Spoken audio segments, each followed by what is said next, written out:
Let me dive right into the biggest story in sports right now, which is the blockbuster trade that sent three-time All-Pro pass rusher Micah Parsons from the Dallas Cowboys to the Green Bay Packers for three-time Pro Bowl defensive tackle Kenny Clark and two first-round picks, one of the picks being in 2026 and the other one in 2027. Per ESPN, Parsons gets 4 years, $188 million in his new deal with the Packers. That'll include $120 million fully guaranteed and $136 million in total guarantees, making him the highest paid non-quarterback in NFL history. Adam Schefter stated that Parsons will make $62 million in the first year of the deal, also a record for non-quarterbacks. Parsons posted a goodbye letter to the city of Dallas and what he called Cowboys Nation on social media. And he said, I never wanted this chapter to end, but not everything was in my control. My heart has always been here, and it still is. Through it all, I never made any demands. I never asked for anything more than fairness. I only asked that the person I trust to negotiate my contract be part of the process. This is a sad day, but not a bitter one. I'll never forget the joy of draft night, the adrenaline of running out of the tunnel, or the brotherhood I shared with my teammates, coaches, and the staff who prepared me for every single game. Those memories are mine forever. He concluded with, thank you, Cowboys Nation, for every cheer, every moment, and every ounce of love you showed me. Wearing the star has been the honor of my life. With gratitude and love, number 11. That was just a part of the letter that he shared there. But per Todd Archer of ESPN, Jerry Jones said in a 46-minute news conference later on Thursday that he made the trade to make the Cowboys better now. This was a move to get us successful in the playoffs, Jones said. This was a move to be better on defense, stopping the run. This was a move to, if we get behind, not to be run on. And it was a deliberate move, a well-thought-out move to make this happen. So, the day that Micah Parsons made his trade request, I reacted on this channel. And I said that, the Cowboys might really have to trade Micah Parsons. But deep down, I didn't really believe that it would happen, right? I didn't see this happening. I was shocked when I saw the news. I had missed where Schefter had tweeted that the Cowboys were they were trying to they were seeking a resolution one way or the other before the season started, and had been fielding trade offers, and not long after that though he breaks the news, Schefter does, of the trade. And so it's definitely one of those shockers, man. I was on the phone with Galvez when David Galvez, former, I guess, co-host on this podcast.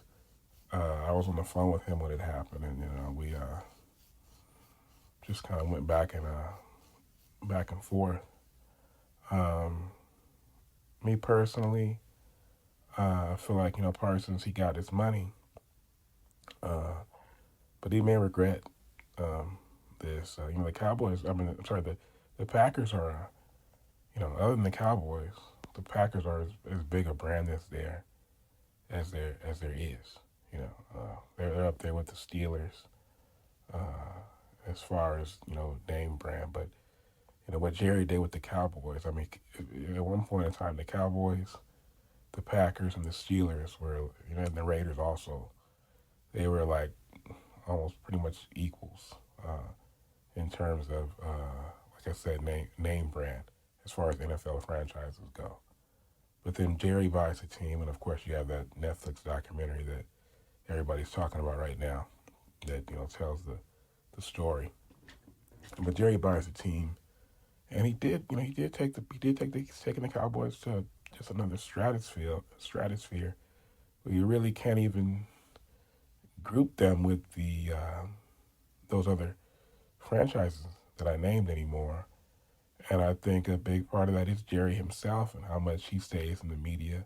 He's done amazing to make the Cowboys seem and feel different from all the other um, uh, NFL franchises. So and I think for Micah Parsons,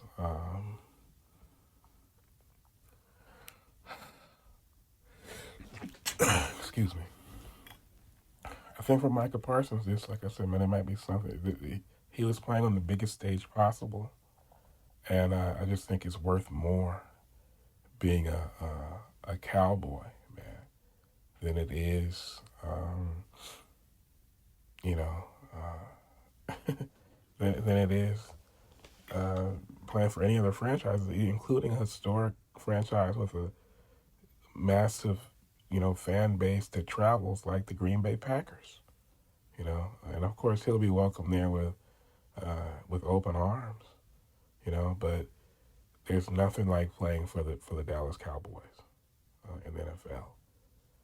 So I don't know. Like I said, he got his money, highest paid non-quarterback in NFL history. But at what cost, right? If you look at some of the other guys I mean, let alone the guys who won Super Bowls, the Aikmans and the Irvins and the Smiths and so on. But even some of the guys who didn't, like Tony Romo, look what he did for him. Just being able to say that you played there, and being able to go back and whatever they do. You just feel like you're part of the family. Same thing as playing for the Lakers. You know, you're a part of the lore. You know, so I don't know. This might be something that he ends up. Like I said, I think he might end up regretting it. Now, as I think about the trade itself, my initial thought was, Jerry has pretty much.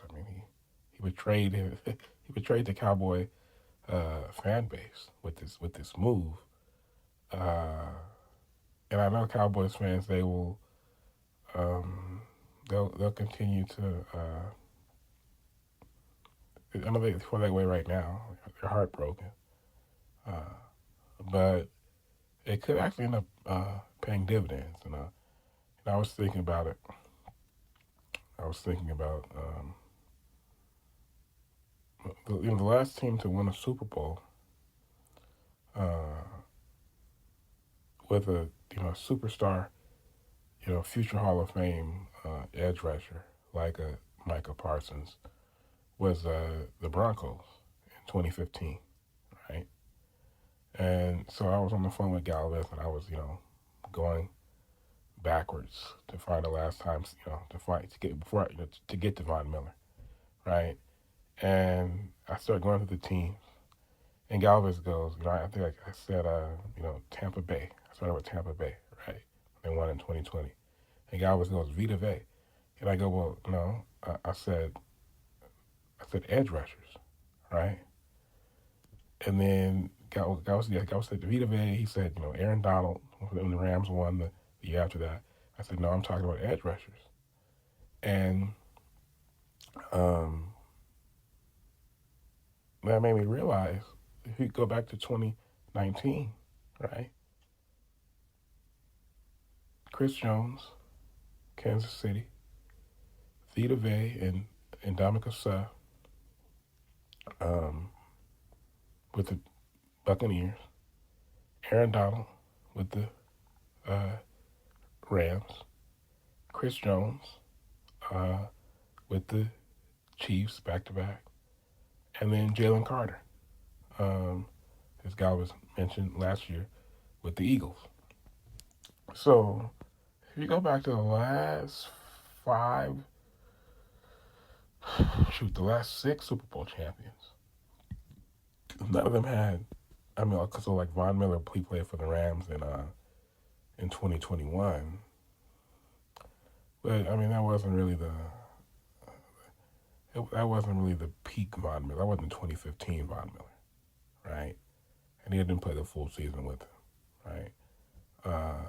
So I think I think it's the point still stands that, as Jerry said, this is a move that will help the Cowboys up the middle, that helped them stop in the run, where they were 29th in the league in run defense last year. And I think that might actually be the play, right? And then Jerry also said in that news conference that they could possibly use a couple of those picks they got, those first round picks, to get a star this year. So let's say a pass rusher becomes available, or maybe he's not available. Somebody licks and goes, we'll take a first round pick for him. Maybe the Cowboys can replace Micah Parsons this year. They're not going to get a pass rusher as good as Micah Parsons, but if you get a good one for that first round pick, you would get a really good one for a first round pick. Now you got Kenny Clark up the middle, and you got your edge rusher back. Now you got something, man. And as I told Galvez, I mentioned Bill Simmons, the the Ewing theory, which is that the Cowboys they haven't won anything with Micah, right? And as Galvez said, Galvez goes, yeah, and they weren't going to win anything, right? So it's kind of like, if you're Jerry, you can kind of see, it sucks because Parsons is he and CD and Dak, they were the faces of the franchise, and you never want to see have to trade away a player like that who means so much to the fan base. But it is a business, and it is what it is. We'll just have to see, what happens. And Jerry, as Galvez, and I tried to get Galvez to come on here and talk to me about the trade, and he wouldn't do it. But he mentioned Herschel Walker, and Jerry mentioned Herschel Walker also in that press conference, and we saw how that paid dividends when the Cowboys traded Herschel Walker, as Jerry mentioned, and it brought them got them the picks that led to their dynasty in the '90s. So